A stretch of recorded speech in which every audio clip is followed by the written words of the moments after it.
Hey,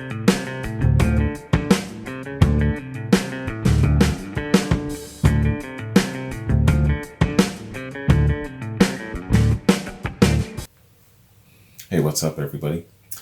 I'm going to do another classic rock reaction. This is English rock band Yes, and I'm doing a triple shot here, man. And they've got a lineup of songs that are kind of paired up. So the first song is called, it's a combination song, Your Move slash I've Seen All Good People. So that's two songs in one. And then it's going to be followed by another pairing, Long Distance Runaround slash The Fish, another two in one. And then we're going to end it off with Sweet Dreams.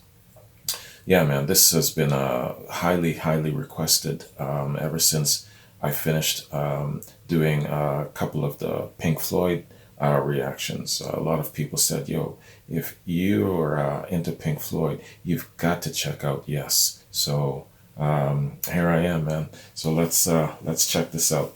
Starting with Your Move, I've Seen All Good People.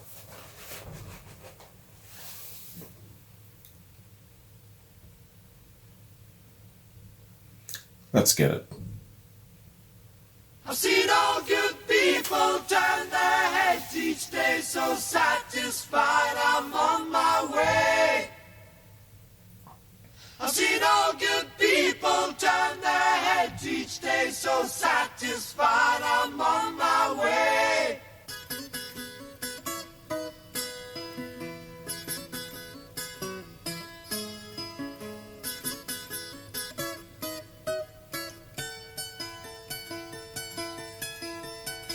Take a straight and stronger course to the corner of your life.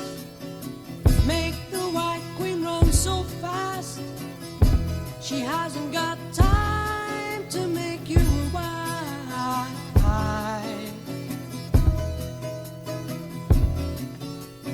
'Cause it's time in time with your time, and this news is captured.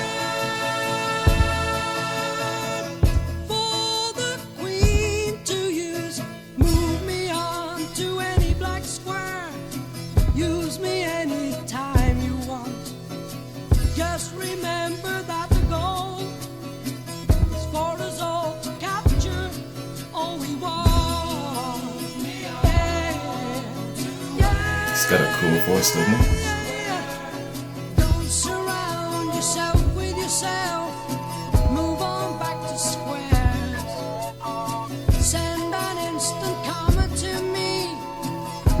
Initial it with loving care. Yourself.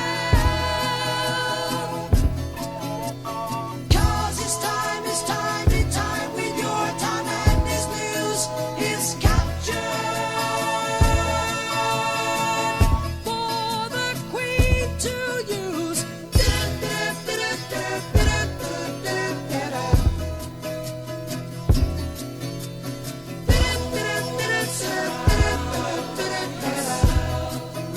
Great harmony.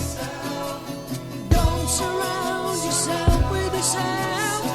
Move on back to squares. Send an instant comment to me. Initial it with loving care. Yourself. 'Cause it's time in time with your time, and this news is captured for the Queen to use.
tune. Great tune.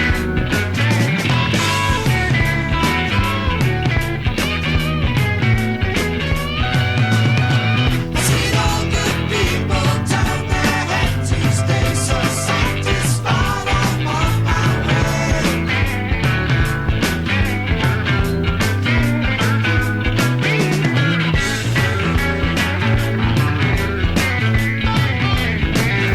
Great vocals. Great musicianship.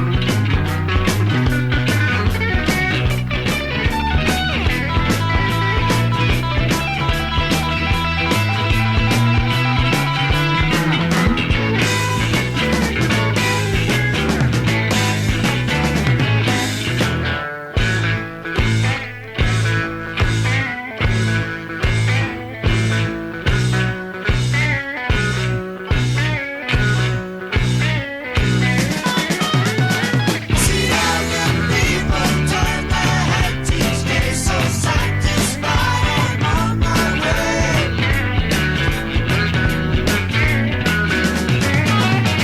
I've seen all good people turn their heads each day, so satisfied I'm on my way. They're making some sort of a social statement.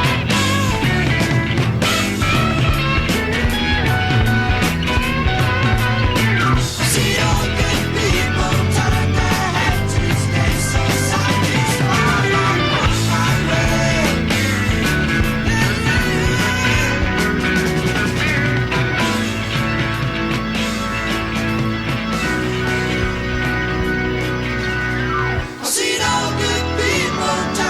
heads each day, so satisfied I'm on my way. I've seen all good people turn their heads each day, so satisfied I'm on my way. I've seen all good people turn their heads each day, so satisfied I'm on my way. I've seen all good people turn their heads each day, so satisfied. I love that organ. I gotta get me one of those.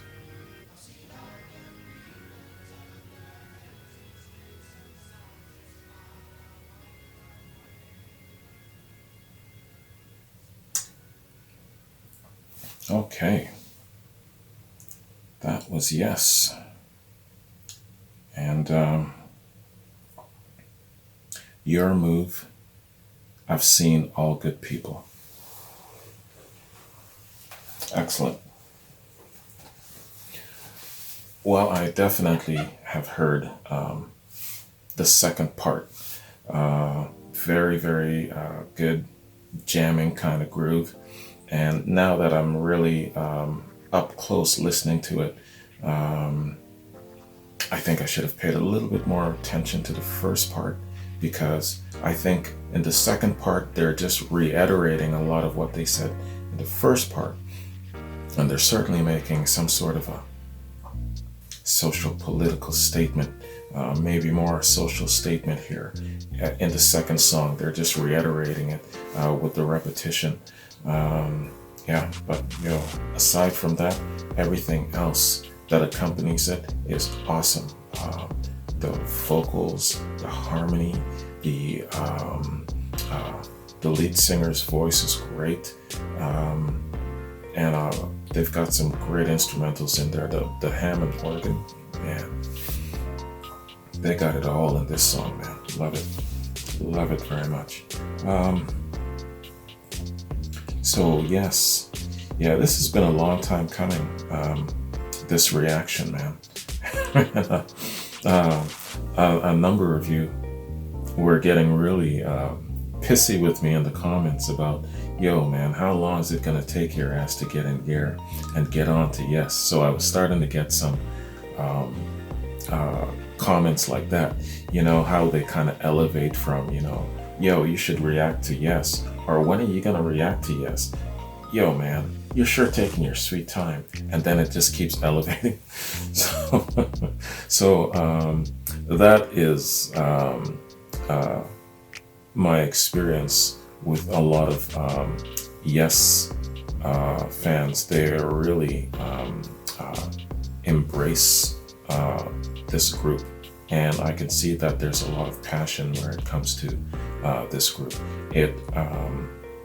It's the same passion that I encountered when a lot of you were prompting me to react to Pink Floyd, you know, and that was a relentless onslaught. So finally, I got my butt in gear, and thank you too for that, because you kind of taught me along the way. You know, make sure that you do a whole album reaction, you know, not just jump around because you're going to miss important things. So I appreciate that. I appreciate when you guys, being on me is one thing, pestering me is another thing, right? So there's a fine line between, pursuing and pestering. Don't pester, but I appreciate that you, that you're stick with me, and that you're like, okay, yeah, another reminder that you really got to check out. Yes, you're missing out. So I finally listened to you guys. Well, I've been listening to you guys. I put it on my calendar, but for some it just couldn't come fast enough. But here we are, man. And I'm gonna just do a quick read on the band, and I don't want to linger too long because these songs are quite lengthy. So let's introduce the band and a little background on this song, man. Okay, so Yes are an English progressive rock band formed in London in 1968 by singer John Anderson, bassist Chris Squire, guitarist Peter Banks, keyboardist Tony Kaye, and drummer Bill Bruford. The band has undergone numerous formations throughout its history. 19 musicians have been full-time members.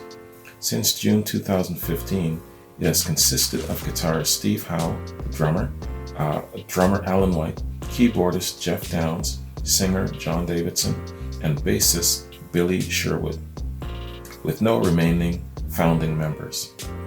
Yes have explored several musical styles over the years and are most notably regarded as progressive rock pioneers. Yes began in 1968 performing original songs and rearranged covers of rock, pop, blues, and jazz songs, as evident on their first two albums. A change of direction in 1970 led to a series of successful progressive rock albums until their disbanding in 1981, their most successful being the Yes album in 71, Fragile in 71, and Close to the Edge in 72. Yes toured as a major rock act that earned the band a reputation for their elaborate stage sets, light displays, and album covers designed by Roger Dean. Yes are one of the most successful, influential, and longest-lasting progressive rock bands. They have sold 13.5 million RIAA certified albums in the US. In 1985, they won a Grammy Award for Best Rock Instrumental Performance with Cinema, and received 5 Grammy nominations between 85 and 92. They were ranked number 94 in VH1's 100 Greatest Artists of Hard Rock.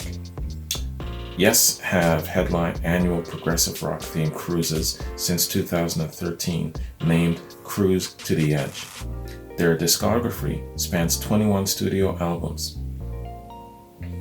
In April 2017, Yes were inducted into the Rock and Roll Hall of Fame, which chose specifically to bestow the honor upon current and former members, among them Anderson, Squire, Bruford, Kaye, Howe, Rick Wakeman, White, and Rabin, R-A-B-I-N. Formation of the song. I've Seen All Good People. I've Seen All Good People is a song performed by Yes, written by John Anderson and Chris Squire. It was first included on 1971's The Album Yes, and has appeared on several later albums.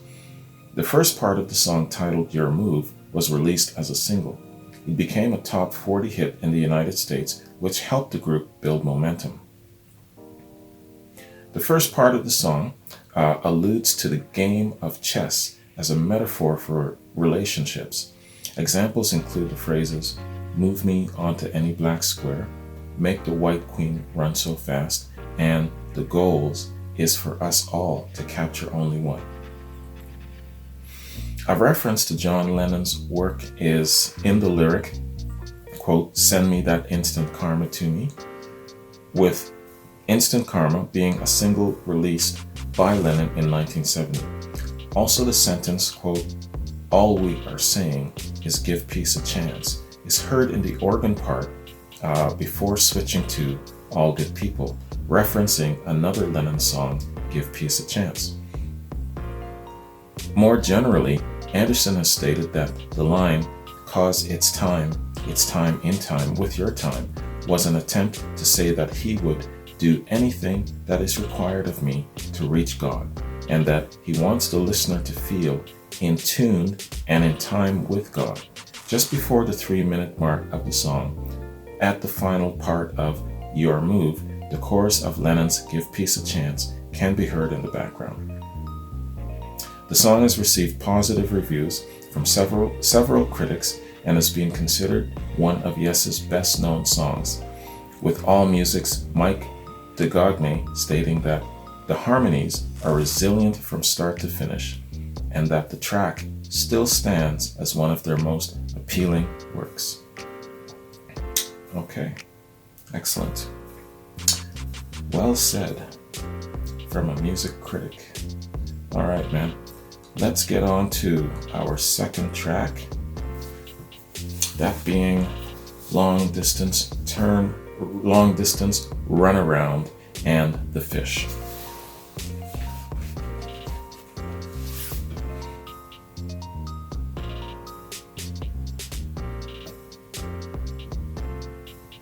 Let's get it.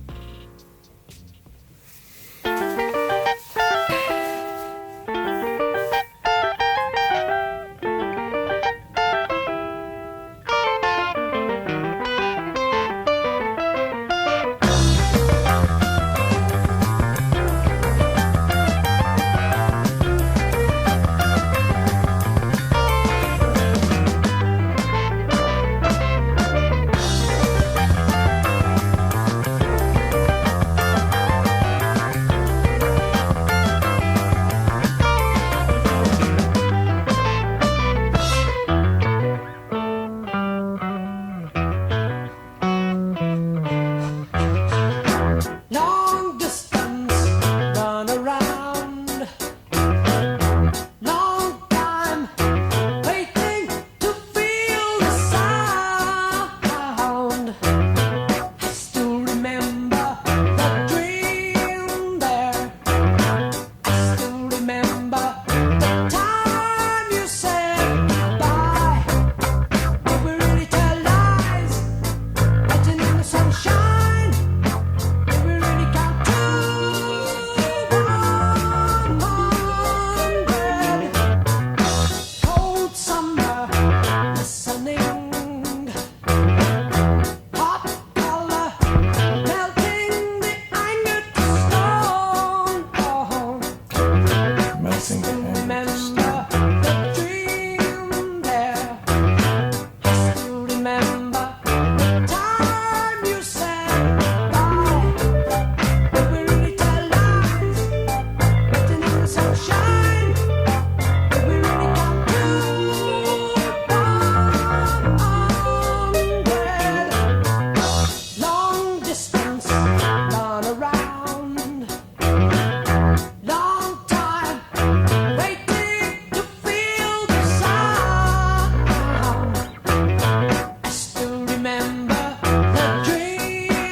Frustrated about something.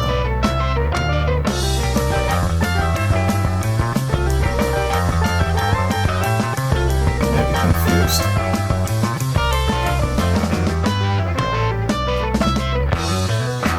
Cold summer, listening.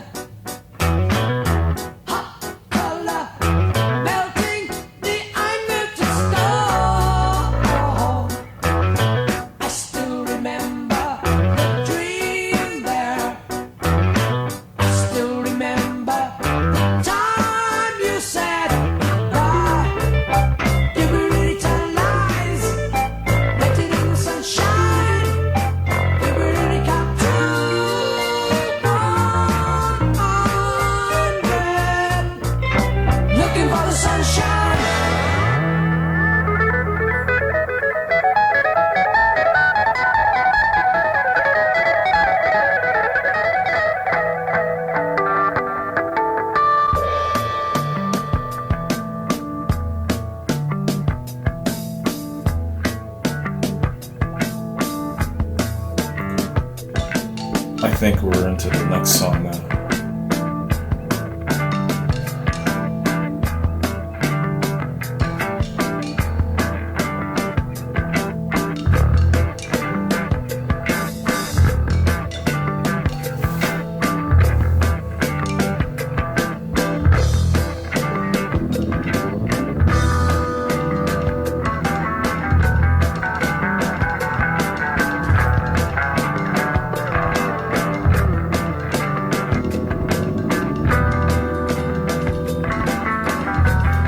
I like how they stretch out their instrumentals. Makes you feel like you're just marking time.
I don't understand what they're singing.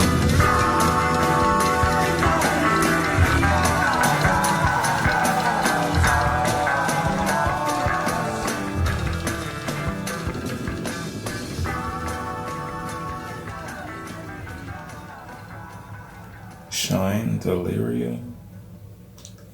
I missed that last part. I didn't understand what they were singing there. But anyway, man, excellent, excellent tunes. Well, both tunes, excellent. I can see why it was important to put them together. They complement each other very, very well. You've got the long distance runaround part where he's singing about something very, I guess he's frustrated or maybe confused about dishonesty, I think, is the gist of that song. And then it leaves you with that, lets you ponder and think about that, and then it goes into this nice,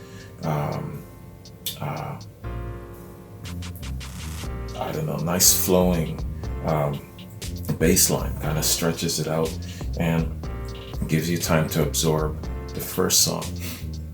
I like groups that do that, where they kind of stretch out the music, immediately I'm thinking of Pink Floyd. I know Rush does that as well, and Black Sabbath does that. I'm thinking about War Pigs, when they have that stretch in the middle there, and it just takes you on a little bit of a trip. So groups that do that, I really, really like that element in especially the classic rock groups. You just don't really see a lot of that these days, unless it's, I know in jazz they do that a lot, and some blues, but you just don't see that in contemporary rock anymore, But in any case, let us not go off. I'm just going to get straight into a little bit of a read on this, man. That was excellent. Great harmony, man. These guys, good harmony, good musicianship, and they strike me as being very, classically trained,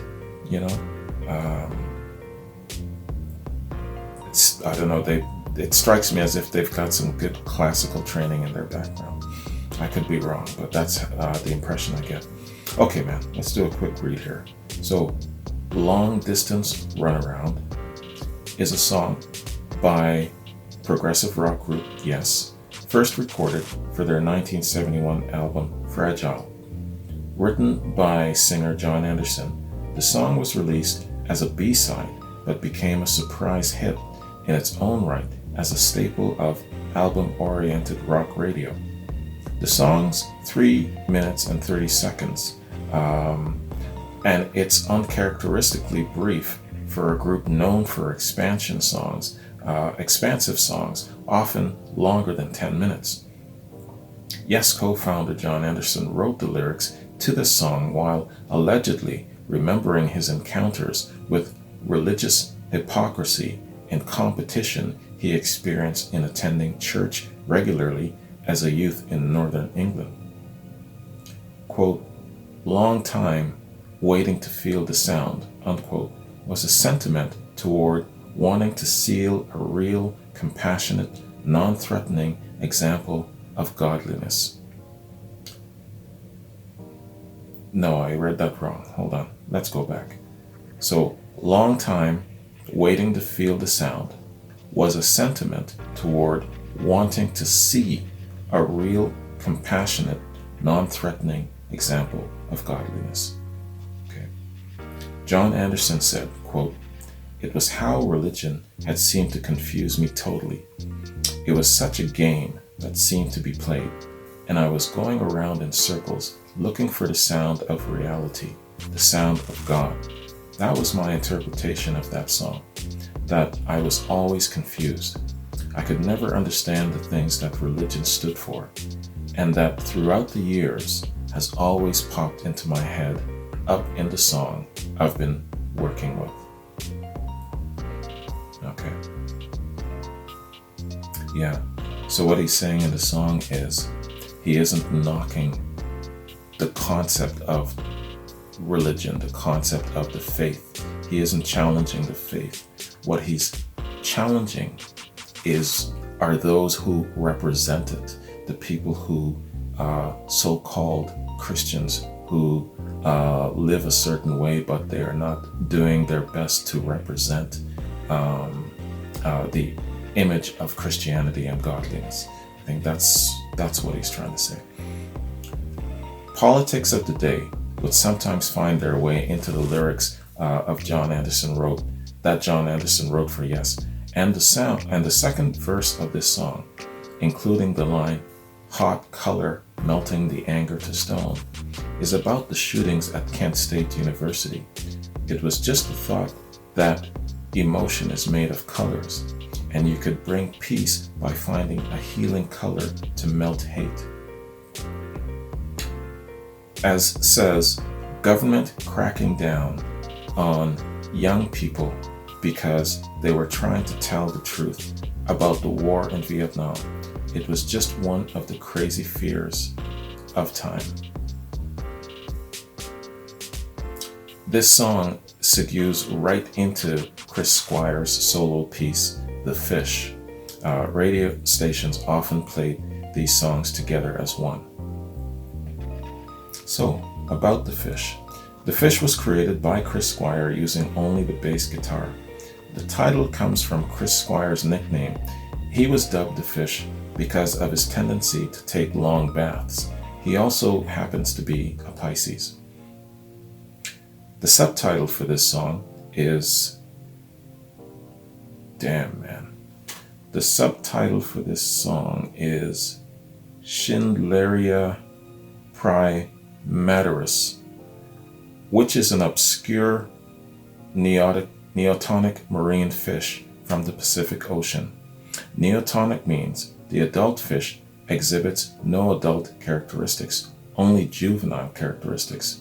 The song is that Chris Squire had the melody and wanted to sing the name of a fish that had 8 syllables and dispatched a roadie to find one. The best he could find had 9, which is why the last syllable kind of trails off. This is an instrumental. The only lyrics, if you can call them that, are the repeated subtitle of the song. And man, I am not going to try and pronounce that again. Okay, so that's what they were singing at the end that I couldn't catch. Yeah, man.